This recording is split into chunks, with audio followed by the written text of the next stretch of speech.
I do want to start with this chart. And Mr. Isaacson, you presented some charts in your testimony. I want to use this one as well. So if we look at this chart, this is actually a chart that's often used by my Republican colleagues.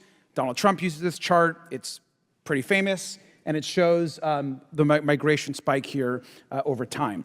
But the truth is that this chart is actually factually incorrect, and I think it's important to note and to point out how incorrect it actually is.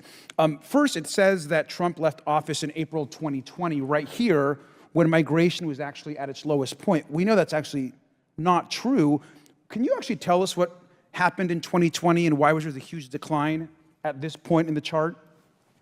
Sure. I mean, all of the world's borders closed everywhere in March of 2020. Because of the COVID pandemic. Exactly. Right, except the Republicans who have used this chart over and over again, including in other committees, keep saying that's when Trump left office. Now, when did Trump actually leave office?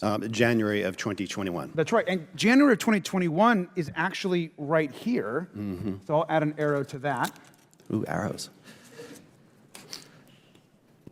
So if you look at this chart, from here to here was all of during Donald Trump's presidency. So the increase in border crossings and the spike that you see beginning to happen actually happened when who was president? That's right. Things are already going up, a lot of single adults, and then just after that, the world's borders really start opening. That's right. And so obviously, the border crossings start increasing. Joe Biden then becomes president. And then something else happens that's missing in this chart. We had the bipartisan border deal. And then, as we know, border crossings actually begin to decrease. So I'm going to add actually where we are today. This is actually where we are today with these illegal border crossings. And so I think it's important that we actually stick to facts. This is incorrect. When Donald Trump actually left office, what was actually happening in 2020, and the addition to this chart, which is actually where border crossings are today, an issue solved by the Biden-Harris administration, just to be very, very clear.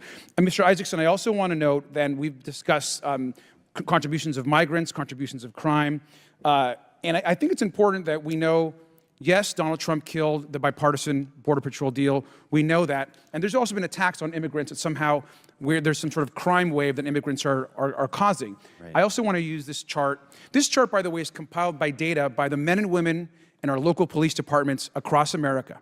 So police actually submit this information.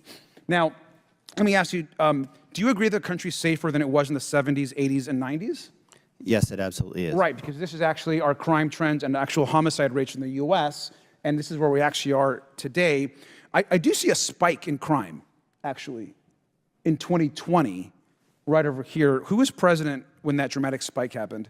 Donald Trump, but also COVID, yeah. Right, but Donald Trump was president, exactly. And Donald Trump, actually, murder rates surged by 30% to the highest rate since the 90s, correct?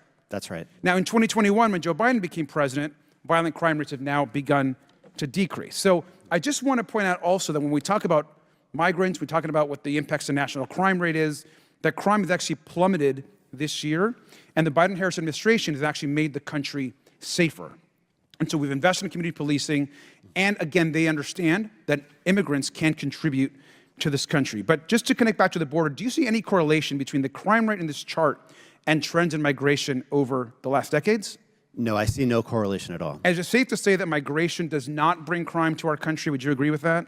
No, the studies I've seen show that the migrant population commits crime at a lower rate than the U.S. And in fact, also, when you look at studies of migration, we know that migrants actually cause less crimes than natural-born citizens. That's also correct. Is that also true? Yeah, I mean, of course, migrants do commit some crimes, but the rate is lower. I mean, if you commit a crime, you should be held accountable to that crime, of course, and we know that's also critically important. So I just want to thank you because I think facts matter. They're important. This is a nation of immigrants, and I think it's important to actually stick to the data and the facts. And with that, I yield back.